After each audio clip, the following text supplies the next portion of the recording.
Hello fellow investors, இந்த வீடியோவில் சில இம்பார்ட்டண்டான மார்க்கெட் அப்டேட்ஸ் பார்க்கலாம். நம்ம போர்ட்ஃபோலியோவில் இருக்கிற சில கம்பெனிஸ் பற்றின அப்டேட்ஸ் வந்திருக்கு. ஐடிசியாக இருக்கட்டும், ஐடிஎஃப்சி ஃபர்ஸ்ட் பேங்காக இருக்கட்டும், ஜைடஸ் லைஃப் சயின்சஸாக இருக்கட்டும், இந்த மாதிரி நிறையா அப்டேட்ஸ் இருக்குது. அது எல்லாமே இந்த வீடியோவில் டிஸ்கஸ் பண்ணலாம்.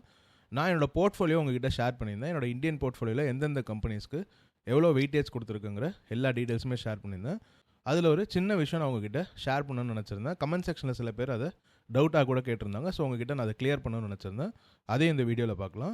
ஓவராலாக இன்றைக்கி மார்க்கெட்ஸ் எப்படி பெர்ஃபார்ம் பண்ணியிருக்குன்னு நம்ம இந்த வீடியோவில் டிஸ்கஸ் பண்ணலாம். பிட்காயின் அண்ட் எத்தீரியமில் கூட ஒரு மைனர் சேஞ்ச் நடந்திருக்கு. அதை பற்றி இந்த வீடியோவில் டிஸ்கஸ் பண்ணலாம். இது எல்லாமே உங்களுக்கு யூஸ்ஃபுல்லாக இருக்கும் நம்பி தான் ஷேர் பண்ணுறேன். வாங்க வீடியோக்குள்ளே போகலாம். வழக்கம் போல் நம்ம ப்ராட் மார்க்கெட் இண்டெக்ஸஸ்லேருந்தே ஸ்டார்ட் பண்ணிடுவோம்.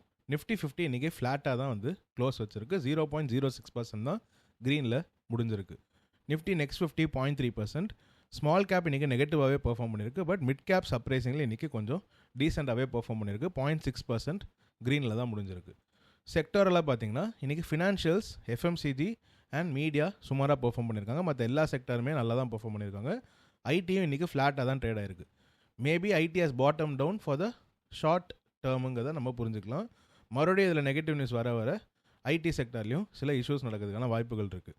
நேற்றுக்கு என்விடியோட ரிசல்ட்ஸ் வந்தது. என்னோட பாயிண்ட் ஆஃப் வியூவில் ஃபினாமினல் ரிசல்ட்ஸ்.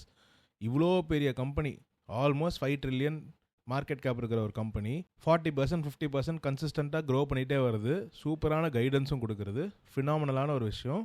என்விடியா என்னோட பாயிண்ட் ஆஃப் வியூவில் இப்போ கூட ஒரு ஃபேர்லி வேல்யூட் கம்பெனி தான்.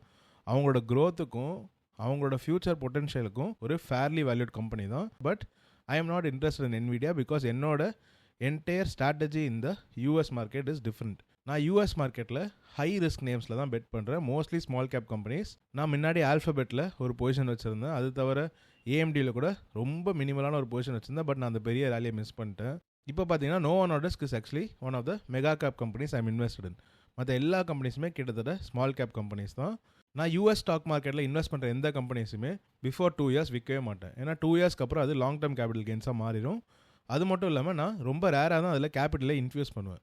நான் அந்த கம்பெனியில் சில ஸ்டாக்ஸ் பர்ச்சேஸ் பண்ணிவிட்டு அந்த கம்பெனியோடைய பல வருஷங்கள் ட்ராவல் பண்ணணுங்கிற ஒரு மோட்டிவில் தான் இன்வெஸ்ட் பண்ணியிருக்கேன். So small cap companies allows me to travel with them for a longer period of time. அவங்களோட க்ரோத் ஃபேஸில் அவங்க கூட நானும் சேர்ந்து வளரணுங்கிறது தான் என்னோட மோட்டிவ். ஸோ அங்கே என்னோட இன்வெஸ்ட்மெண்ட் ஸ்டைலே கொஞ்சம் டிஃப்ரெண்ட்டாக இருக்கும்.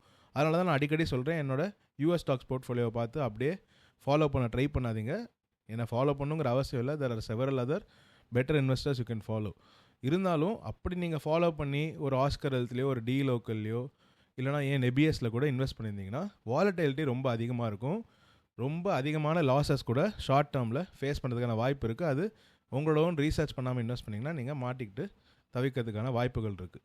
நானும் இந்த மாதிரி 2-3 பேரை ஃபாலோ பண்ணி அந்த கம்பெனியில் என்னோட ஓன் கன்விக்ஷனை பில் பண்ணாமல் இன்வெஸ்ட் பண்ணிவிட்டு அது கீழே வரும்போது லாஸ் புக் பண்ணிவிட்டு போயிருக்கேன். அதனால தான் நான் என்னோட எக்ஸ்பீரியன்ஸ் மூலியமாக தான் உங்களுக்கு இதெல்லாம் ஷேர் பண்ணுறேன். தீமேட்டிக்காக பார்க்கும்போது நீங்கள் நிஃப்டி கேபிட்டல் மார்க்கெட்ஸும் ஃப்ளாட் டு நெகட்டிவாக தான் வந்து ட்ரேட் ஆகிட்டு இருந்து 0.15% நெகட்டிவில் தான் க்ளோஸ் வச்சிருக்கு. பெரிய டிஃப்ரென்ஸ் எதுவுமே இல்லை.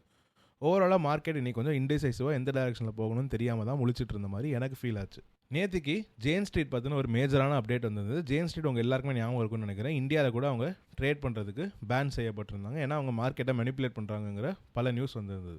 அவங்க பிட்காயின் ப்ரைஸையும் மெனிப்புலேட் பண்ணிட்டு இருந்தாங்க. நேற்றுக்கு ஒரு கேஸ் ஃபைல் பண்ணி ஜெயின் ஸ்ட்ரீட்டை இனிமேல் பிட்காயின்லேயோ இல்லை அதர் கிரிப்டோ கரன்சிஸ்லையோ ட்ரேட் பண்ணக்கூடாதுன்னு அவங்களுக்கு ஒரு தடை போட்டாங்க. இதனால நேற்றுக்கு பிட்காயின் ஒரு 7-8% மேலே ரேலி கொடுத்தது. அவங்களோட லோவஸ்ட்லேருந்து 10% மேலே க்ரீனில் தான் ட்ரேட் ஆகிட்டுருக்கு. பிட்காயின் கிட்டத்தட்ட $62,000 கிட்ட ட்ரேட் ஆகிட்டு இருந்தது. இப்போ 68,000 தாண்டி ட்ரேட் ஆகிட்டுருக்கு. இந்த மார்க்கெட் மனிப்புலேஷனால் பிட்காயின் உடனே அதோட ஆல் டைம் ஹைஸ்க்கு போயிட போகிறதில்ல. பட் இந்த மாதிரி பெரிய பிளேயர்ஸ் நினச்சா மார்க்கெட்டை மெனிப்புலேட் பண்ண முடியும், ஷேர் ப்ரைஸஸை சப்ரஸ்டாக வச்சுக்க முடியுங்கிறத நம்ம புரிஞ்சுக்கணும். So it is not a game for small investors like us to trade on a day to day basis or short term. Long டேர்மில் fundamentals always overpowers the market. So நம்ம ஃபண்டமெண்டல்ஸை பார்த்து invest பண்ணும்போது long டேர்மில் or money will be safe. Short டேர்மில் trade பண்ணும்போது நம்மளும் அந்த இன்ஸ்டிடியூஷன்ஸோட அலைண்டாக இருந்தோம்னா சக்ஸஸ்ஃபுல்லாக இருக்கிறது வாய்ப்பு இருக்குது. இன்ஸ்டிடியூஷன்ஸ் நம்மளுக்கு அகேன்ஸ்டாக இருந்தாங்கன்னா நம்ம ஷார்ட் டேர்மில் பெரிய பெயினை ஃபீல் பண்ணுறதுக்கான வாய்ப்புகள் இருக்குது. அதனால தான் நான் strictly again short term or intraday trading தான் உங்கள்கிட்ட அடிக்கடி சொல்லியிருக்கேன். ஃபியூச்சர் அண்ட் ஆப்ஷன்ஸ் பக்கத்தில் நான் போனதே கிடையாது. யூஎஸில் நான் இருந்திருந்தேன்னா இந்நேரத்துக்கு கண்டிப்பாக ஃபியூச்சர் அண்ட் ஆப்ஷன்ஸில் இன்வெஸ்டராக இருந்திருப்பேன். ஏன்னா அங்கே லாங் டேர்ம் ஃபியூச்சர் கான்ட்ராக்ட்ஸ்லாம் நம்மளால் வாங்க முடியும். 2 இயர்ஸ் 3 இயர்ஸ் டவுன் த லைன்லாம் நம்மளால் வாங்க முடியும்.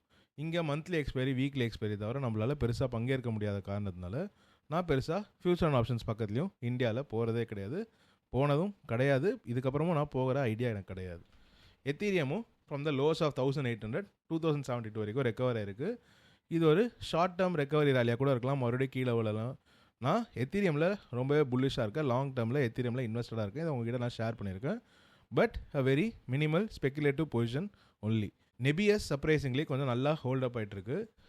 நெபியஸ் ஷேர் ப்ரைஸ் பார்த்துருவோமா, $106 ட்ரேட் ஆகிட்டுருக்கு. நேற்றுக்கு என்விடியோட ரிசல்ட்ஸ் வந்து நல்லா இருக்குன்னு என்விடியா 4-5% ரைஸ் ஆகணும், நெபியஸும் கூட சேர்ந்து போச்சு. பட் மறுபடியும் அது எல்லாமே வந்து ஃப்ளாட் ஆயிடுச்சு. இவ்வளோ பெரிய மார்க்கெட் ஃபாலில் யூஎஸில் எஸ்பெஷலி நிறையா டெக் கம்பெனிஸ்லாம் விழுந்துட்டு இருக்கிற டைமில் நெபியஸ் வாஸ் சர்ப்ரைசிங்லி ஹோல்டிங் அப். நான் அதை $85 வரும்போது கிட்டத்தட்ட 85 நினைக்கிறேன் அதில் வாங்க ஆரம்பித்தேன். $80 கீழே போகும்போது வாங்கியிருந்தேன். என்னோட ஆவரேஜ் இஸ் ரஃப்லி அரௌண்ட் 80. ஸோ என்னோட பொசிஷனில் நான் கிட்டத்தட்ட 25-30% க்ரீனில் தான் ட்ரேட் ஆகிட்டுருக்கேன். Still a long way to கோங்கிறது தான் நான் பர்சனலாக பிலீவ் பண்ணுறேன். நீங்கள் யாராவது நெபியஸ் ஹோல்ட் பண்ணுறீங்களா இல்லையாங்கிறத கமெண்ட் செக்ஷனில் ஷேர் பண்ணுங்கள். சோஃபை பற்றின ஒரு வீடியோ நான் கூடிய வரையில் உங்ககிட்ட ஷேர் பண்ணுறேன். நான் அதில் ஒரு பொசிஷன் டே பிஃபோரே எடுத்துட்டேன். நேற்று வீடியோவில் நான் அதை பற்றி மேலோட்டமாக டிஸ்கஸும் பண்ணியிருந்தேன். ஐடிசி பற்றின ஒரு அப்டேட்டும் இருக்குது.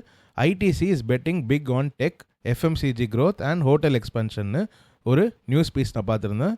20,000 crores அவங்க கேபெக்ஸ் பண்ண போகிறதா, கேபிட்டல் எக்ஸ்பெண்டிச்சர் பண்ண போகிறதா சஞ்சய் பூரி ஐடிசியோட எம்டி அண்ட் சிஇஓ இன்றைக்கி ஒரு இன்டர்வியூ கொடுத்துருந்தாரு. இதில் மேஜர் அப்டேட்ஸ் எதாவது வந்தால் நம்ம போக போக டிஸ்கஸ் பண்ணலாம்.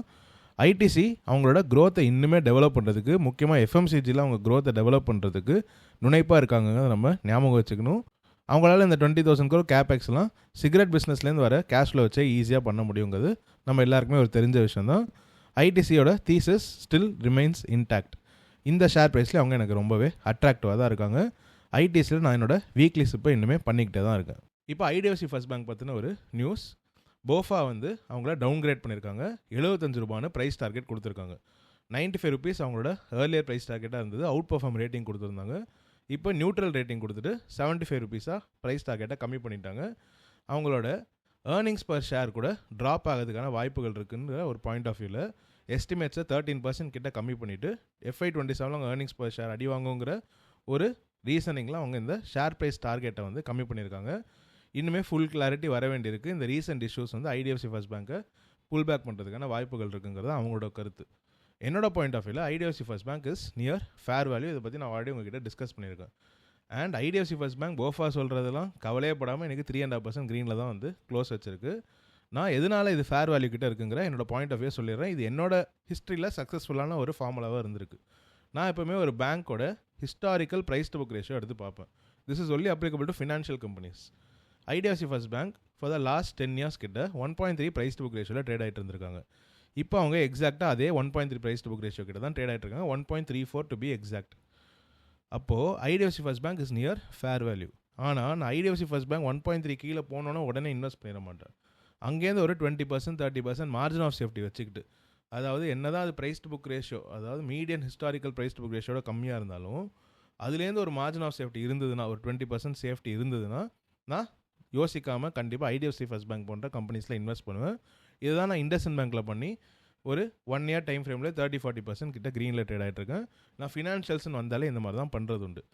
கர்நாடகா பேங்க்கும் எனக்கு அந்த மாதிரி தான் 0.5 கீழே கூட ஒரு பாயிண்டில் போச்சு ₹160 கிட்டலாம் ட்ரேட் ஆகிட்டு இருக்கும்போது அப்போ எனக்கு அது ரொம்பவே அட்ராக்டிவாக இருந்தது. நான் 160, 165, 160 கீழே கூட லைட்டாக சில ஷேர்ஸ் வந்து பர்ச்சேஸ் பண்ணியிருந்தேன். என்னோட என்டையர் போர்ட்ஃபோலியோவில் Karnataka bank is not the highest position. இருந்தாலும் அது வந்து ஒரு கன்சிடரபிளான பொசிஷன் தான். ஒரு டீசெண்டான கேபிட்டல் கர்நாடகா பேங்க்கில் இருக்குது.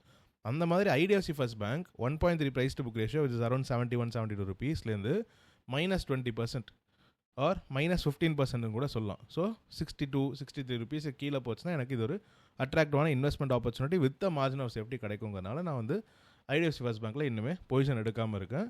ஐடிஎஃப்சி ஃபர்ஸ்ட் பேங்க்கில் அரௌண்ட் கரண்ட் ப்ரைஸில் என்னோட அம்மா வந்து ஷேர்ஸ் ஹோல்ட் பண்ணிகிட்ருக்காங்க. ரொம்ப நாளாகவே ஹோல்ட் பண்ணிகிட்ருக்காங்க.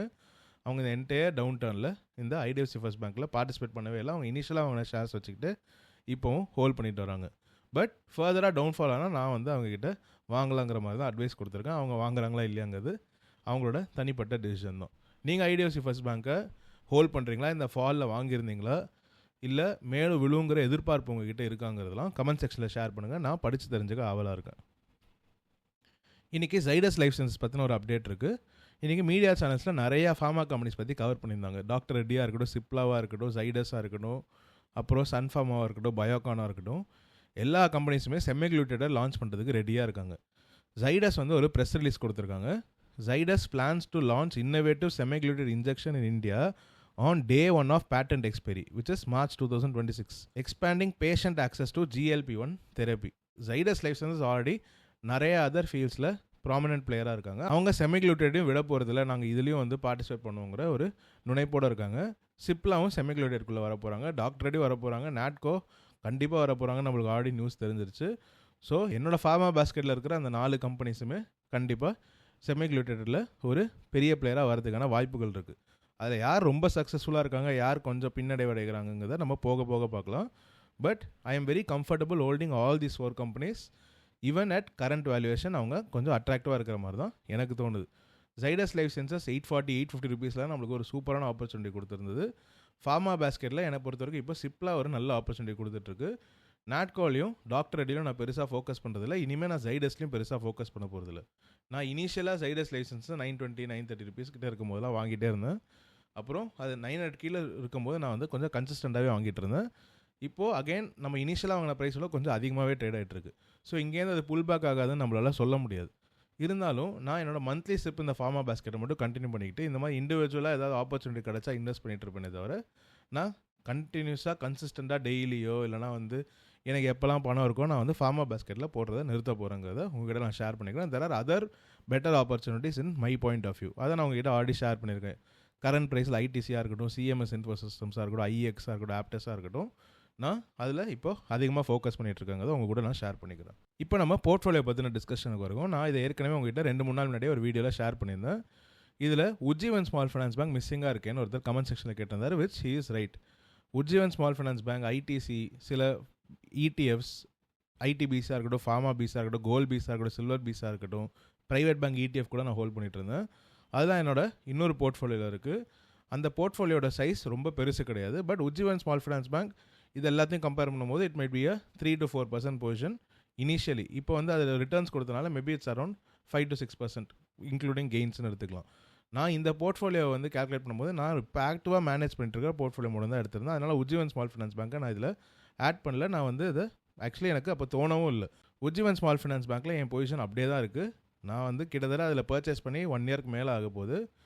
இந்த ஷேர் ப்ரைஸில் பெரிய மொமெண்டம் இருக்காதுன்னு எனக்கு ஃபீல் ஆக ஆரம்பிச்சுன்னா நான் அதில் ப்ராஃபிட் புக் பண்ணுறது கூட யோசிக்க மாட்டேன். But only after it crosses 1 year. Latest ஸ்டேஜஸில் பர்ச்சேஸ் பண்ணதெல்லாம் 320 days 315 days முன்னாடி தான் வாங்கியிருக்கேன். ஸோ அதை புக் பண்ணால் எனக்கு ஷார்ட் டேர்ம் கேபிட்டல் கெயின்ஸ்னு வர காரணத்தினால நான் வந்து இப்போதைக்கு ப்ராஃபிட் புக் பண்ண போதில் I watch it for 2-3 months. எனக்கு எனவே சிக்னிஃபிகண்டான கெயினில் தான் இருக்குது. It might perform well if other private banks, other small finance banks, micro finance கம்பெனிஸ்லாம் வந்து நல்லா பெர்ஃபார்ம் பண்ணும்போது அதுவும் சேர்ந்து நல்லா பெர்ஃபார்ம் பண்ண வாய்ப்பு இருக்குது.